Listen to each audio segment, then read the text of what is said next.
ನಾನು ಮಾಧ್ಯಮದವರ ಮುಖಾಂತರ ನನ್ನ ಬೆಳಗಾವಿ ಜಿಲ್ಲೆಯ ಎಲ್ಲ ಮಹಿಳೆಯರಿಗೆ, ಮಕ್ಕಳಿಗೆ ಒಂದು ಭರವಸೆಯನ್ನು ಕೊಡಲಿಕ್ಕೆ ಬಯಸ್ತೇನೆ. ಇವತ್ತು ಜಿಲ್ಲೆಯಾದ್ಯಂತ ನಮ್ಮ ಮಹಿಳೆಯರು, ಮಕ್ಕಳು ಸುರಕ್ಷಿತವಾಗಿರಬೇಕು ಅನ್ನುವಂಥ ಒಂದೇ ಒಂದು ಕಾರಣದಿಂದ ಮಹಿಳಾ ಮಕ್ಕಳ ಕಲ್ಯಾಣ ಇಲಾಖೆ, ಗೃಹ ಇಲಾಖೆ ಅನೇಕ ಕಾರ್ಯಕ್ರಮಗಳನ್ನು ನಾವು ತೆಗೆದುಕೊಂಡು ಬಂದಿದ್ದೇವೆ. ಅದರಲ್ಲಿ ಮುಂದುವರೆದಂಥ ಭಾಗ ಈ ಅಕ್ಕ ಪಡೆ. ಅಕ್ಕ ಪಡೆ ಅಂದರೆ ಏನು, ಇದು ಯಾವ ರೀತಿ ಕೆಲಸ ಮಾಡುತ್ತೆ ಅಂತ ಹೇಳಿದ್ರೆ, ಪ್ರತಿಯೊಂದು ಸಾರ್ವಜನಿಕ ಸ್ಥಳಗಳಲ್ಲಿ ನಮ್ಮ ಅಕ್ಕ ಪಡೆಯ ಏನು ಟ್ರೈನಿಂಗ್ ಹೊಂದಿದಂಥ ಸಿಬ್ಬಂದಿಗಳಿದ್ದಾರೆ, ಇವರು ಗಸ್ತು ತಿರುಗ್ತಾರೆ. ಸಾರ್ವಜನಿಕ ಸ್ಥಳ ಅಂತಂತಂದ್ರೆ ಜಾತ್ರೆಗಳಿರಬಹುದು, ಮಾಲ್ ಇರಬಹುದು, ಬಸ್ ಸ್ಟ್ಯಾಂಡ್ ಇರಬಹುದು, ರೈಲ್ವೆ ಸ್ಟೇಷನ್ಗಳಿರಬಹುದು, ಮದುವೆ, ಸುಮಾರು ಈಗ ಮದುವೆ ಆಗ್ತಾ ಇರುತ್ತೆ, ಅಲ್ಲಿ ಹೋಗ್ತಾ ಇರಬಹುದು, ಲೇಡೀಸ್ ಹಾಸ್ಟೆಲ್ಗಳಿರಬಹುದು, ಶಾಲಾ ಕಾಲೇಜುಗಳಿಗೆ ಹೋಗುವುದರ ಮುಖಾಂತರ ಮಹಿಳೆಯರಿಗೆ ಒಂದು ಧೈರ್ಯ, ಒಂದು ಆಸರೆ, ಒಂದು ಶಕ್ತಿಯನ್ನು ತುಂಬುವಂಥ ಕೆಲಸ ಅಕ್ಕ ಪಡೆ ಮಾಡುತ್ತೆ. ಆದರೆ ಅಕ್ಕ ಪಡೆಯ ಏನು ಒಂದು ಉದ್ದೇಶ ಸಫಲ ಆಗಬೇಕು ಅಂತಂದ್ರೆ ಅದು ನಾಗರಿಕ ಸಮಾಜ ಮತ್ತು ಅದರಲ್ಲೂ ನನ್ನ ಮಾಧ್ಯಮದ ಎಲ್ಲ ಸಹೋದರರ ಸಹಕಾರ ಅತ್ಯಂತ ಪ್ರಮುಖ ಪಾತ್ರ ವಹಿಸುತ್ತೆ ಅಂತ ಬಹಳಷ್ಟು ಗಟ್ಟಿ ಧ್ವನಿಯಲ್ಲಿ ಹೇಳಲಿಕ್ಕೆ ಬಯಸ್ತೇನೆ. ಅದು ಹೇಗೆ ಅಂತಂತಂದ್ರೆ, ಬೇರು ಮಟ್ಟದಿಂದ ಬಾಲ್ಯ ವಿವಾಹವನ್ನ ತೆಗೆದು ಹಾಕಬೇಕನ್ನೋದೇ ಅಕ್ಕ ಪಡೆಯ ಉದ್ದೇಶ. ಬೇರು ಮಟ್ಟದಿಂದ ಬಾಲ್ಯ ಗರ್ಭಿಣಿಯನ್ನ ತಡೆದು ಹಾಕಬೇಕನ್ನೋದೇ ಅಕ್ಕ ಪಡೆಯ ಉದ್ದೇಶ.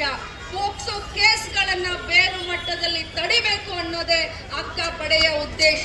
ಪ್ರತಿಯೊಂದು ಮಹಿಳೆ ಓಡಾಡ್ತಿರ್ಬೇಕಾದ್ರೆ ನಿರ್ಭಯೆಯಿಂದ, ನಿರ್ಭೀತಿಯಿಂದ ಅವಳು ತಲೆ ಎತ್ತಿ ಸುತ್ತಾಕ್ಬೇಕನ್ನೋದೇ ಅಕ್ಕ ಪಡೆಯ ಒಂದು ಭರವಸೆ. ಈ ಅಕ್ಕ ಪಡೆ ಬರೀ ಅಕ್ಕ ಅಷ್ಟೇ ಅಲ್ಲ, ನಿಮಗೆ ಒಂದು ಆಸರೆ, ನಿಮಗೆ ಒಂದು ಶಕ್ತಿ, ನಿಮಗೊಂದು ಸ್ವಾಭಿಮಾನ ಅಂತ ಬೆಳಗಾವಿ ಜಿಲ್ಲೆಯ ಪ್ರತಿಯೊಬ್ಬ ಹೆಣ್ಮಕ್ಕಳಿಗೆ ಹೇಳಲಿಕ್ಕೆ ನಾನು ಬಯಸ್ತೇನೆ. ಆದರೆ ಸಮಾಜದಲ್ಲಿ ತಾವೆಲ್ಲರೂ ಕೂಡ ನ್ಯಾಯಯುತವಾಗಿ ನಡೆದುಕೊಳ್ಬೇಕು ಅಂತ ಹೇಳಿದ್ರೆ ತಮ್ಮ ಸಹಕಾರ ಕೂಡ, ಯಾಕಂತಂದ್ರೆ ನಾವೆಲ್ಲರೂ ಜವಾಬ್ದಾರಿಯುತ ಇದ್ದಂಥ ನಾಗರಿಕರು.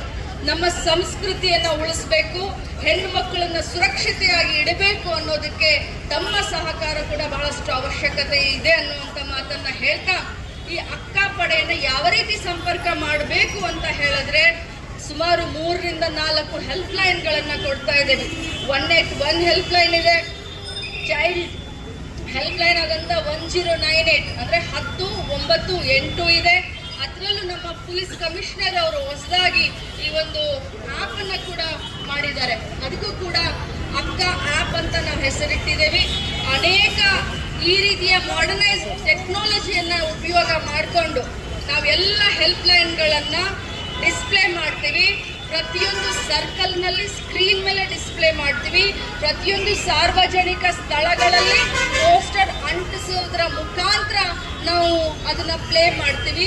ಪ್ರತಿಯೊಂದು ಶಾಲೆ, ಕಾಲೇಜು ಅಲ್ಲೂ ಕೂಡ ನಾವು ಈ ಹೆಲ್ಪ್ ಲೈನ್ನ ಬರೀ ಬೋರ್ಡ್ ಮೇಲೆ ಅಷ್ಟೇ ಹಚ್ಚಿದೆ, ಪ್ರತಿಯೊಂದು ಕಾಂಪೌಂಡ್ ವಾಲ್ಗಳಿಗೆ ಹಚ್ಚಲಿಕ್ಕೂ ಕೂಡ ಪ್ರಯತ್ನ ಮಾಡ್ತೀವಿ. ಅದು ಕೂಡ ಮಾಲ್ಗಳಲ್ಲಾಗಿರ್ಬೋದು, ನಮ್ಮ ಮಹಿಳಾ ಹಾಸ್ಟೆಲ್ಗಳಾಗಿರಬಹುದು, ಅಥವಾ ಸಿನಿಮಾ ಥಿಯೇಟರ್ ಹತ್ರ ಆಗಿರ್ಬೋದು, ಪ್ರತಿಯೊಂದು ಜಾಗವನ್ನು ಹುಡುಕಿ ಎಲ್ಲಿ ನಾವು ಈ ಒಂದು ಅನ್ಯಾಯವನ್ನ, ದೌರ್ಜನ್ಯವನ್ನ ತಡೆಗಟ್ಟಲಿಕ್ಕೆ ಅಥವಾ ಪ್ರಿವೆಂಟ್ ಮಾಡಲಿಕ್ಕೆ ನಮಗೆ ಅವಶ್ಯಕತೆ ಎಲ್ಲೆಲ್ಲಿ ಬೇಕು ಅಂತ ಅನ್ಸುತ್ತೋ ಅಲ್ಲಿ ಎಲ್ಲ ಸ್ಥಳದಲ್ಲೂ ಕೂಡ ಈ ಹೆಲ್ಪ್ ಲೈನ್ ನಾವು ಅಂಟಿಸ್ತೀವಿ. ಬಟ್ ಹೆಲ್ಪ್ ಲೈನ್ ಕೊಡೋದ್ರ ಮುಖಾಂತರ ನಮ್ಮ ಕರ್ತವ್ಯ ಅಲ್ಲಿಗೆ ಮುಗಿಯೋದಿಲ್ಲ. ಆ ಹೆಲ್ಪ್ ಲೈನ್ ಬಳಕೆ ಕೂಡ ಮಕ್ಕಳು ಇವತ್ತು ಮಾಡಬೇಕು. ಹೆಣ್ಮಕ್ಳು ಇವತ್ತು ಆ ಹೆಲ್ಪ್ ಲೈನ್ ಬಳಕೆ ಮಾಡಬೇಕು. ಒಂದೊಂದು ಮನೆಯಲ್ಲಿ ಹೆಣ್ಮಕ್ಳ ಮೇಲೆ ಲೈಂಗಿಕ ದೌರ್ಜನ್ಯ ಆಗುತ್ತೆ, ಅನೇಕ ರೀತಿಯಾದಂಥ ದೌರ್ಜನ್ಯಗಳಾಗ್ತಾ ಇದ್ದಾವೆ. ಇಲ್ಲಿ ಇಷ್ಟು ನನ್ನ ಸಂಖ್ಯೆಯಲ್ಲಿ ನನ್ನ ಮಹಿಳೆಯರಲ್ಲಿ ಸೇರಿದ್ದೀರಾ. ನಿಮ್ಮ ಸ್ವಂತ ಮನೆಯಲ್ಲಿನೇ ಏನೋ ದೌರ್ಜನ್ಯ ತಮ್ಮ ಮೇಲೆ ಮಾನಸಿಕವಾಗಿರಬಹುದು, ಫಿಸಿಕಲಿ ಆಗಿರ್ಬೋದು, ಲೈಂಗಿಕವಾಗಿರ್ಬೋದು. ಆದರೆ ತಮಗೆ ಅದನ್ನ ಬೇರೆಯವ್ರ ಹತ್ರ ಹೇಳಲಿಕ್ಕೆ ಮುಜುಗರ ಆಗ್ತಾ ಇರುತ್ತೆ. ಅದನ್ನ ಮನೆಯವರ ಗಂಡನ ಹತ್ರ ಹೇಳಲಿಕ್ಕೆ ಮುಜುಗರ ಆಗಿರುತ್ತೆ. ಪೊಲೀಸ್ ಸ್ಟೇಷನ್ಗೆ ಹೋಗ್ಲಿಕ್ಕೆ ಧೈರ್ಯ ಇರೋದಿಲ್ಲ, ಯಾಕಂದ್ರೆ ಮರ್ಯಾದೆ ಪ್ರಶ್ನೆ. ಅಂತ ಒಂದು ಸಂದರ್ಭದಲ್ಲಿ ನಿಮ್ಮ ಸಹಾಯಕ್ಕೆ, ನಿಮಗೆ ಆಸರೆಯಾಗಿ ಅಕ್ಕ ಪಡೆ ನಿಲ್ಲಲಿದೆ. ನಿಮ್ಮ ಹೆಸರನ್ನ ಗೌಪ್ಯವಾಗಿಡ್ತೀವಿ ಮತ್ತು ನಿಮಗೆ ನ್ಯಾಯವನ್ನ ಒದಗಿಸಿಕೊಡ್ಲಿಕ್ಕೆ ಮಹಿಳಾ ಮಕ್ಕಳ ಕಲ್ಯಾಣ ಇಲಾಖೆ ಜೊತೆಯಲ್ಲಿ ಗೃಹ ಇಲಾಖೆ ಕೂಡ ಕೈ ಜೋಡಿಸುತ್ತೆ. ಆದ್ದರಿಂದ 21ನೇ ಶತಮಾನದ ಮಹಿಳೆಯರು ಬಹಳಷ್ಟು ಸ್ವಾಭಿಮಾನದಿಂದ ಧೈರ್ಯದಿಂದ ಬದುಕನ. ಅಕ್ಕ ಪಡೆಗೆ ಇನ್ನೊಂದು ಮಂತ್ರ ನಾನು ಹೇಳ್ತೀನಿ, ಅದೇನಪ್ಪ ಅಂತಂದ್ರೆ ಧೈರ್ಯಂ ಸರ್ವತ್ರ ಸಾಧನ. ಎಲ್ಲ ಮಹಿಳೆಯರು ಧೈರ್ಯದಿಂದ ಜೀವನ ಮಾಡಬೇಕು, ಸ್ವಾವಲಂಬನಿಗಳಾಗಬೇಕು, ಸ್ವಾಭಿಮಾನದಿಂದ ಜೀವನ ಮಾಡಬೇಕು. ನಿಮಗೆ ನಾವು ಆಸರೆಯಾಗಿ ಅಕ್ಕ ಪಡೆಯನ್ನ ಇಡ್ತೀವಿ. ಮುಂಬರುವಂತ ದಿನದಲ್ಲಿ ಈ ಒಂದು ಅಕ್ಕ ಪಡೆಯನ್ನ ಈಗ ಬರೀ ಜಿಲ್ಲಾ ಮಟ್ಟದಲ್ಲಿ ನಾವು ಪ್ರಾಯೋಗಿಕವಾಗಿ ನಾವು ಚಾಲನೆಯನ್ನ ಕೊಟ್ಟಿದ್ದೇವೆ. ಮುಂಬರುವಂತ ದಿನದಲ್ಲಿ ಇದೇ ಬಜೆಟ್ನಲ್ಲಿ ನಮಗೆ ವಿಶ್ವಾಸ ಇದೆ, ಇಡೀ ರಾಜ್ಯದ ಪ್ರತಿಯೊಂದು ತಾಲೂಕಾ ಮಟ್ಟದಲ್ಲೂ ಕೂಡ ಅಕ್ಕ ಪಡೆಯನ್ನ ನಾವು ಕಾರ್ಯವನ್ನ ಅತ್ಯಂತ ಶೀಘ್ರದಲ್ಲಿ ಪ್ರಾರಂಭ ಮಾಡ್ತೀವಿ ಅಂತ ಹೇಳ್ತಾ ತಮ್ಮೆಲ್ಲರಿಗೂ ಇನ್ನೊಮ್ಮೆ ನಾನು ಅಭಿನಂದಿಸ್ತೀನಿ. ಜೊತೆಯಲ್ಲಿ ಇನ್ನೊಮ್ಮೆ ತಮಗೆ ನಾನು ಕೇಳ್ಕೊಳ್ಳೋದೇನು ಅಂತಂದ್ರೆ ಸ್ವಲ್ಪ ಜಾಸ್ತಿ ನಮಗೆ ಪಬ್ಲಿಸಿಟಿಯನ್ನ ಕೊಡಿ. ಅಕ್ಕ ಪಡೆ ಇದೆ, ಮಹಿಳೆಯರಿಗೋಸ್ಕರ ಮಕ್ಕಳಿಗೋಸ್ಕರ ಅಕ್ಕ ಪಡೆ ಇದೆ ಅನ್ನೋದು. ಕಾಲೇಜಿನಲ್ಲಿ ರ್ಯಾಗಿಂಗ್ನ ತಡಿಬಹುದು, ಬಸ್ ಸ್ಟ್ಯಾಂಡ್ ನಲ್ಲಿ ಯಾರೋ ಹಿಂಬಾಲಿಸ್ಕೊಂಡು ಬಂದು ಗಂಡು ಮಕ್ಕಳು ಕಿಟ್ಲೆ ಮಾಡುವಂತ ಮಹಿಳೆಯರನ್ನ ತಡಿಬಹುದು. ಎಷ್ಟೋ ಜನ ಇವತ್ತು ಮಹಿಳೆಯರು ತಮ್ಮ ಮರ್ಯಾದೆಗೆ ಹೆದರಿ ಎಷ್ಟೋ ಜನ ಇವತ್ತು ಆತ್ಮಹತ್ಯೆ ಮಾಡ್ಕೊಳ್ತಿರ್ತಾರೆ, ಅಂತದ್ನ ತಡಿಬಹುದು. SSLC ಎಕ್ಸಾಮ್ ನಲ್ಲಿ ಸೆಕೆಂಡ್ ಇಯರ್ ನಲ್ಲಿ ಫೇಲ್ ಆದೆ ಅಂತ ಹೇಳಿ ಮರ್ಯಾದೆಗೆ ಹೆದರಿ ತಾವು ಆತ್ಮಹತ್ಯೆ ಮಾಡಿಕೊಡುವಂತ ಮಹಿಳೆಯರು ಕೂಡ ಅಕ್ಕ ಪಡೆಯನ್ನ ಸಂಪರ್ಕ ಮಾಡಿ ತಮ್ಮ ಮಾನಸಿಕ ಖಿನ್ನತೆ ಏನಾದ್ರೂ ಇದ್ರೆ ಕೂಡ ಮಹಿಳಾ ಮಕ್ಕಳ ಕಲ್ಯಾಣ ಇಲಾಖೆ ಅವ್ರಿಗೆ ಕೌನ್ಸಿಲಿಂಗ್ ಮಾಡೋದ್ರ ಮುಖಾಂತರ ಅವರು ಮತ್ತೆ ಸದೃಢವಾಗಿ ಮಾನಸಿಕ ಆ ಒಂದು ಇದರಿಂದ ಹೊರಗಡೆ ಬರ್ಲಿಕ್ಕೂ ಕೂಡ ನಮ್ಮ ಅಕ್ಕ ಪಡೆ ಅವ್ರಿಗೆ ಸಹಾಯ ಮಾಡುತ್ತೆ ಅನ್ನುವಂಥ ಮಾತನ್ನ ಹೇಳಿ ಇವತ್ತು ಬಹಳಷ್ಟು ಚೆನ್ನಾಗಿ ನಮ್ಮ ಗೃಹ ಇಲಾಖೆ, ನಮ್ಮ ಕಮಿಷನರ್ ಅವರಾಗಿರ್ಬೋದು, SP ಅವರಾಗಿರ್ಬೋದು, ಎಲ್ಲ ಸಿಬ್ಬಂದಿಗಳು ಮತ್ತು ನನ್ನ ಇಲಾಖೆ ಎಲ್ಲ ಸಿಬ್ಬಂದಿಗಳು, DDO ಎಲ್ಲ CDPOಗಳ ಆದಿಯಾಗಿ ಬಹಳ ಚೆನ್ನಾಗಿ ಇಲ್ಲಿ ಈ ಕಾರ್ಯಕ್ರಮವನ್ನು ಆಯೋಜನೆ ಮಾಡಿದ್ರಿ.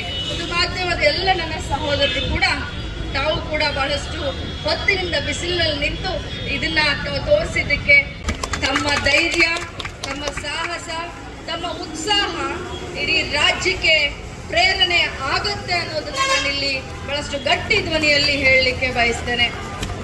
ನಾನು ಮಾಧ್ಯಮದವರ ಮುಖಾಂತರ ನನ್ನ ಬೆಳಗಾವಿ ಜಿಲ್ಲೆಯ ಎಲ್ಲ ಮಹಿಳೆಯರಿಗೆ, ಮಕ್ಕಳಿಗೆ ಒಂದು ಭರವಸೆಯನ್ನ ಕೊಡಲಿಕ್ಕೆ ಬಯಸ್ತೇನೆ. ಇವತ್ತು ಜಿಲ್ಲೆಯಾದ್ಯಂತ ನಮ್ಮ ಮಹಿಳೆಯರು, ಮಕ್ಕಳು ಸುರಕ್ಷಿತವಾಗಿರಬೇಕು ಅನ್ನುವಂಥ ಒಂದೇ ಒಂದು ಕಾರಣದಿಂದ ಮಹಿಳಾ ಮಕ್ಕಳ ಕಲ್ಯಾಣ ಇಲಾಖೆ, ಗೃಹ ಇಲಾಖೆ ಅನೇಕ ಕಾರ್ಯಕ್ರಮಗಳನ್ನ ನಾವು ತೆಗೆದುಕೊಂಡು ಬಂದಿದ್ದೇವೆ. ಅದರಲ್ಲಿ ಮುಂದುವರೆದಂತ ಭಾಗ ಈ ಅಕ್ಕ ಪಡೆ. ಅಕ್ಕ ಪಡೆ ಅಂದ್ರೆ ಏನು, ಇದು ಯಾವ ರೀತಿ ಕೆಲಸ ಮಾಡುತ್ತೆ ಅಂತ ಹೇಳಿದ್ರೆ, ಪ್ರತಿಯೊಂದು ಸಾರ್ವಜನಿಕ ಸ್ಥಳಗಳಲ್ಲಿ ನಮ್ಮ ಅಕ್ಕ ಪಡೆಯ ಏನು ಟ್ರೈನಿಂಗ್ ಹೊಂದಿದಂತ ಸಿಬ್ಬಂದಿಗಳಿದ್ದಾರೆ, ಇವರು ಗಸ್ತು ತಿರುಗ್ತಾರೆ. ಸಾರ್ವಜನಿಕ ಸ್ಥಳ ಅಂತಂತಂದ್ರೆ ಜಾತ್ರೆಗಳಿರಬಹುದು, ಮಾಲ್ ಇರಬಹುದು, ಬಸ್ ಸ್ಟ್ಯಾಂಡ್ ಇರಬಹುದು, ರೈಲ್ವೆ ಸ್ಟೇಷನ್ಗಳಿರಬಹುದು, ಮದುವೆ, ಸುಮಾರು ಈಗ ಮದುವೆ ಆಗ್ತಾ ಇರುತ್ತೆ, ಅಲ್ಲಿ ಹೋಗ್ತಾ ಇರಬಹುದು, ಲೇಡೀಸ್ ಹಾಸ್ಟೆಲ್ಗಳಿರಬಹುದು, ಶಾಲಾ ಕಾಲೇಜುಗಳಿಗೆ ಹೋಗೋದ್ರ ಮುಖಾಂತರ ಮಹಿಳೆಯರಿಗೆ ಒಂದು ಧೈರ್ಯ, ಒಂದು ಆಸರೆ, ಒಂದು ಶಕ್ತಿಯನ್ನ ತುಂಬುವಂತ ಕೆಲಸ ಅಕ್ಕ ಪಡೆ ಮಾಡುತ್ತೆ. ಆದ್ರೆ ಅಕ್ಕ ಪಡೆಯ ಏನು ಒಂದು ಉದ್ದೇಶ ಸಫಲ ಆಗಬೇಕು ಅಂತಂದ್ರೆ ಅದು ನಾಗರಿಕ ಸಮಾಜ ಮತ್ತು ಅದರಲ್ಲೂ ನನ್ನ ಮಾಧ್ಯಮದ ಎಲ್ಲ ಸಹೋದರರ ಸಹಕಾರ ಅತ್ಯಂತ ಪ್ರಮುಖ ಪಾತ್ರ ವಹಿಸುತ್ತೆ ಅಂತ ಬಹಳಷ್ಟು ಗಟ್ಟಿ ಧ್ವನಿಯಲ್ಲಿ ಹೇಳಲಿಕ್ಕೆ ಬಯಸ್ತೇನೆ. ಅದು ಹೇಗೆ ಅಂತಂತಂದ್ರೆ